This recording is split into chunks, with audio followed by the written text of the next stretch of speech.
just been for a walk in our wild conservation meadows here, where we have the most wonderful, prolific array of wildflowers, native pyramidal orchids, the most wonderful things, and of course butterflies. And that's what so many primary school children come to see every year at Butterfly Day, which happened yesterday. And it was lovely to see lots of craft activities and the Swift group and butterfly conservation, the RSPB, everyone getting involved. I hope maybe you'll come next year if you have primary school kids in your family. Nature's harvest from a floral point of view and nature's harvest from a vegetable perspective. Steve Lannin, our head gardener, has recently put in a veg plot for us in the walled garden. So let's go and see what's growing.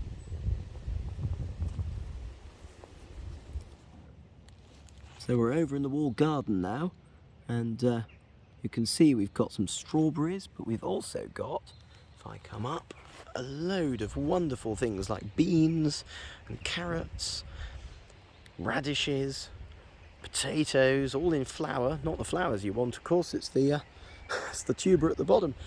Onions, lots of rather large Stuttgarter onions, and then we've got some garlic, a cat. I don't think they grow terribly well. And then at the end, some little potatoes. So it'd be really interesting to see what grows here. And Steve's really doing this as an experiment. You can see on the back wall, actually, those are our Morello cherries. They've been growing very happily there for a decade or so. So it's a nice space, but this was largely composed of bindweed, ground elder, and every other weed you can come up with about a year ago. So to be honest with you, just seeing it productive is in itself a rather marvellous thing. And I'm quite excited because after a few years of not having much production from them, Steve has managed to get these glorious old red currants to fruit. And hopefully we'll get them trained all the way along these lovely north-facing walls where they seem to ripen pretty happily.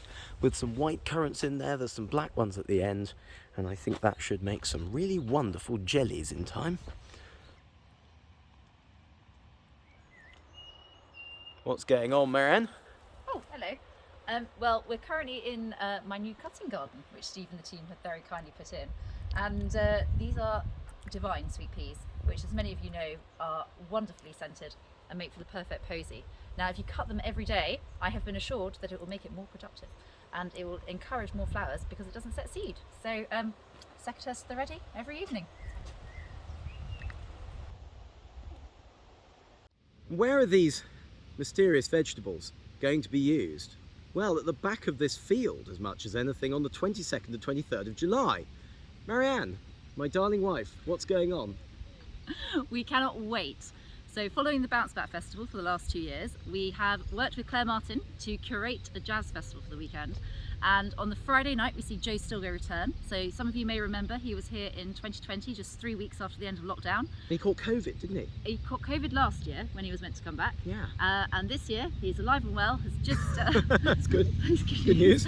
Just headlined Love Supreme and then is coming back to us. So that should be an amazing night. And that's on the 22nd? That's on Friday the 22nd. And then on Saturday, we have Ray Gelato and his Giants, who... For anyone who knows Jive, he is the godfather of Jive, and Claire Martin knows him really well, so she will be getting up on stage with him, and I think we're in for a huge treat. Good toe-tapping stuff. Very much so, and actually there aren't many tickets left, so if you're hoping to come, please do jump on the website so you're not disappointed. But even better, which I haven't mentioned, where the vegetables are being used is at the back of the field here. Matt Bridden, our wizard, as William calls him in the kitchen, quite rightly, is also a wizard at open fire cooking. In fact, he's a complete specialist at it, and there is nothing better than an Argentinian asado. And if you don't know what that is, you have to cut, well, or come. Oh yeah, you could just come and have one. Try. I don't think you'll ever look back. So jazz, asado, gardens, countryside, can't go wrong.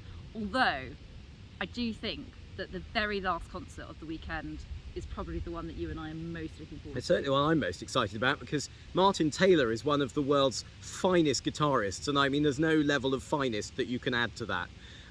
He's an impresario, he's self-taught, and even Pat Metheny looks up to him as one of the greats. So he is one of the greats. He will be intimately performing to 90 people in the cloister, candlelit, with picnics beforehand in the garden.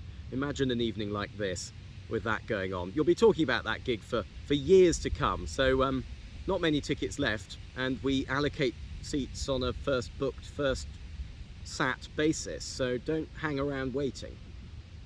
But no, plenty to look forward to. Now, while we were chatting, you may well have heard a few noises from the back of the field, and it's not the Asado. Matt's not setting that up just yet. Instead, well, it's the hydroelectric plant who's normally chugging away at the back of the field, but at the moment it isn't, and we need to know why. So we went to talk to Stuart Moore, who's doing some engineering work on it, to find out what's going on.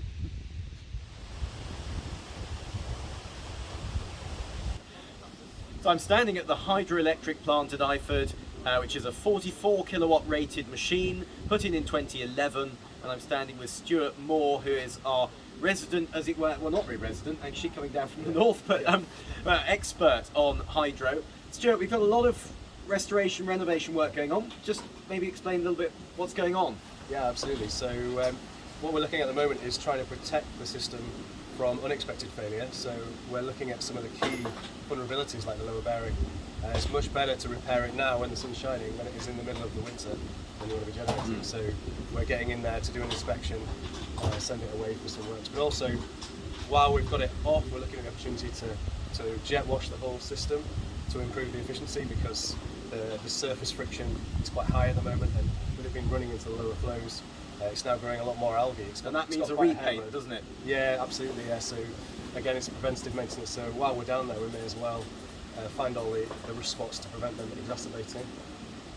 We're also looking at a few things in the drive unit as well at the same time. A little bit of greasing of the upper bearing, changing of the buffers, but it's a really good opportunity to mix it all in the same package ultimately. So looking really at efficiency gain. Yeah. What are we hoping to gain, do you think, approximately? Well, I'm not going to hold you to it, don't panic. In practice, once you clean the surface of the screw, we've seen in the region of 5% efficiency, but we're going to have a couple of things happening with if the lower bearing is serviced, obviously, and they do a good job, new bearings, new seals are always going to be a bit more efficient. When we get new buffers in, then the transmission of the energy will be increased, so I would hope to see a general overall improvement in efficiency, maybe more than 5%, but well, 5% would be 2 houses worth a year. Yes, for Iford, which is significant. So no, it's been a great project. Well, good luck with the work, Stuart, and see you at the other end. Yeah, thanks. Well, there we go. So generating electricity at Iford from the river, and of course the weir behind us was probably built at least in the 15th century, if not much earlier, and has been generating power on this river for centuries and centuries, for the wool industry originally, which is where Iford started out.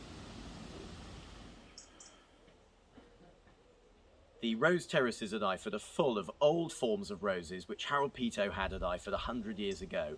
But new roses also have a place in our hearts, and one in particular recently caught our attention, called Peach Melba, which was brought here by Roses UK, the parent body of growers, last week with Marilyn Stevens, who brought the rose to Iford to launch it as Rose of the Year 2023. Peach Melba has this lovely little sort of tint of peachy blush in it, on its petals, and it's a sort of short climber, I suppose, of about 2 to 2.5 metres, so perfect for small gardens. Look it up, it's available in garden centres now. Rose of the Year 2023, Peach Melba, and they launched it at Iford. What a lovely thing to do.